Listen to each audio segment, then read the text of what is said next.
good evening. Actually, good evening guys. First time natin mag-vlog ulit ng gabi dahil tonight babiyahe po tayo papuntang Baguio.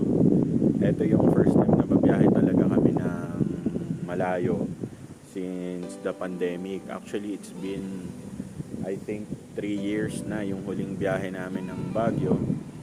So nabigyan tayo ng opportunity para bumiyahe ulit. Syempre yung safety protocols, also yung steps pala nung pag punta ng Baguio, may video na rin yan, in-upload ko. Check nyo na lang. So tonight yung vlog natin would be part 1 of 4 parts na vlog natin sa Baguio. Ito yung from Batangas to Baguio. So most probably yung mga makikita nyo yung stopover, then yung mga checkpoint, and yung actual na pagdating namin sa Baguio. Okay, gusto ko i-share sa inyo yung experience namin kasi sa totoo lang excited kami dahil nga sobrang tagal na namin na hindi nakapunta ng Baguio. So samahan nyo kami. Okay, so guys, paalis pa lang kami dito sa bahay. 9:47. So ang gagawin natin, i-reset natin yung ating lahat. Yung sa gas, tapos yung trip meter natin sa A. Babayaan lang natin yung B. So trip meter A, babaguhin natin. Okay, so 5334, 9:47. Hindi naman namin minamadali yung biyahe, kaya okay lang na umagahin kami kasi matagal pa naman yung check-in ng hotel. So, let's go! Okay guys, so second stopover na namin to. Nasa kami, Petron NLEX. Ito yung sa bandang Bulacan, yung mahabang yung mahabang Petron. Anong oras na? So 11:54 PM na. Umalis kami ng bahay, I think 9:45. Yung part na to ng Petron, yung bandang dulo sa Starbucks, sarado na, pero yung dun sa unahan okay pa. So second stopover, update ko kayo dun sa third. Okay, so guys, ito na yung second stopover namin. Time check tayo, 12:12. Ang total distance na natakbo natin ay 94.2 kilometers galing sa bahay. Average consumption natin so far ay 20.7. Ayan. Tapos yung trip natin ay 94.2. Okay. So far yung EDSA yung pinaka worst sa lahat ng nadaanan kasi tagal na namin since dumaan kami doon, parang magtatatlong taon na. Ang kipot, tapos napakalubak. It's been a while nga, pero yun nga, nakarating naman kami. Dito na kami NLEX sa Marilao, sa Petron. So babiyahe na kami ulit, and stopover siguro ulit sa Total. Baka doon kami medyo magtagal para makapagpahinga. Okay guys, stopover number 3. Hindi kami tumagal masyado dun sa Petron sa Marilao kasi syempre binabudget namin yung oras kasi nga ang iniisip namin is dun na kami sa mga parang mga kalagitnaan na gas station kami magtagal. Ito kagaya na ito, nasa kami, Total, I think Total Pampanga na yata to. Nalagpasan na namin yung Shell of Asia. So around 40 kilometers away na lang kami papasok ng SETEX. Hindi naman kami nagmamadali. Again, sabi ko nga, masyado pang maaga. Pagdating namin kasi ng Baguio, sa phase namin na average lang kasi kami between 80 to 100. Basic highways, makakarating kami ng Baguio kung tuloy-tuloy siguro mga 3:30 AM. So sobrang aga nun. Ang check-in naman namin sa hotel is 12 noon pa. Anyways, ang bala kasi namin, kung dumating kami ng maaga doon,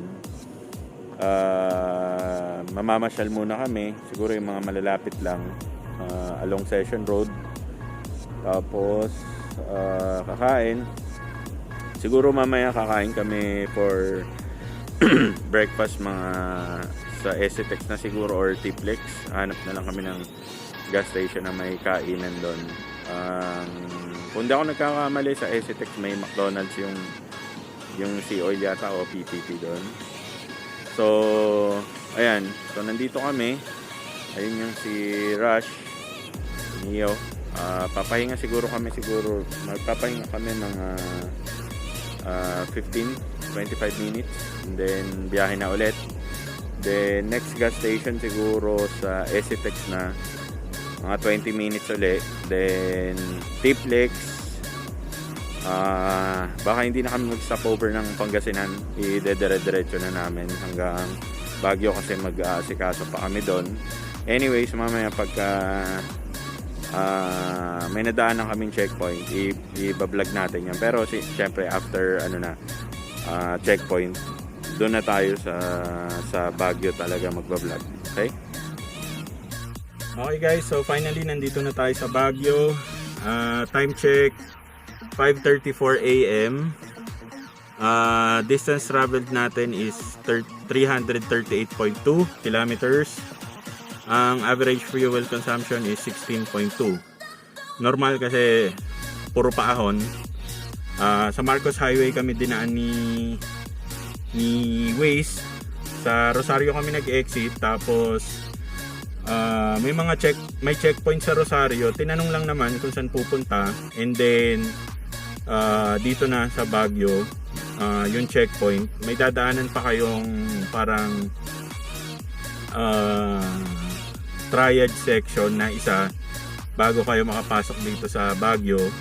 I-verify yung QR code nyo. Titingnan lang kung meron kayong QR code, and then ituturo kayo sa central triage, which is eto, nandito kami. Ayan.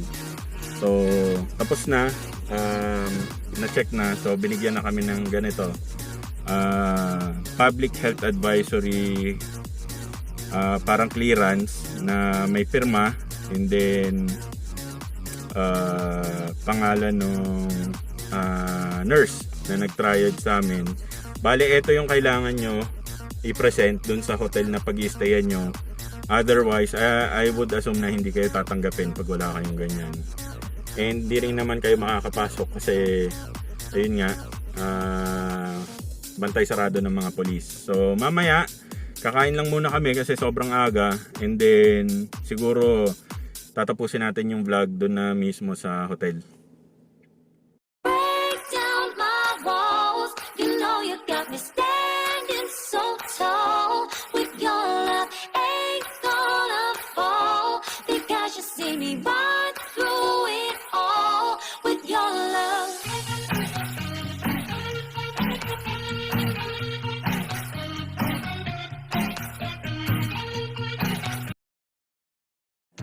Okay guys, finally nandito na tayo sa Baguio. Nasa room na tayo sa hotel.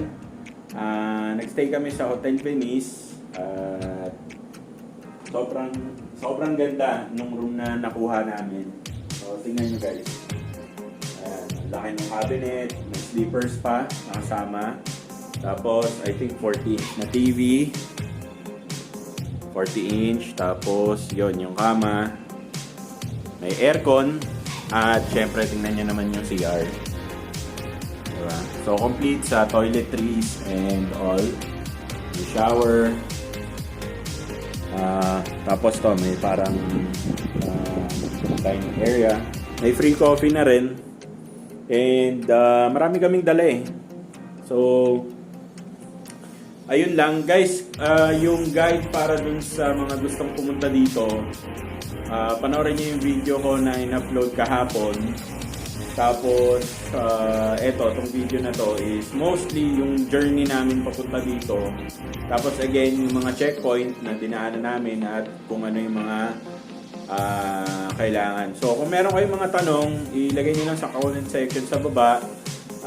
pipilitin natin sagutin. So, expect nyo guys tomorrow, mamamasyal na tayo syempre. Ngayon kasi, papahinga talaga muna kami. So, kung maaga magising mamayang hapon, baka maglakad-lakad kami sa session road. Okay? And that's it for me today guys. Sana nagustuhan nyo yung video natin today. If you did, please give this video a thumbs up. At kung hindi pa po kayo nakasubscribe, hit nyo na po yung subscribe button. Kung meron po kayong mga request, mapa-DIY or pasyal man habang nandito kami sa Baguio. Kung meron mga nakarush na nandito sa Baguio, sabihin nyo lang ako. And yun lang. Expect more videos like this sa channel natin, hindi lang DIY. So, marami pa tayong video na pagsasamahan. Again, salamat nga pala. And also guys, for car parts and accessories, visit my Shopee store. Link po nasa description section sa baba. Again, thank you. See you guys on our next video.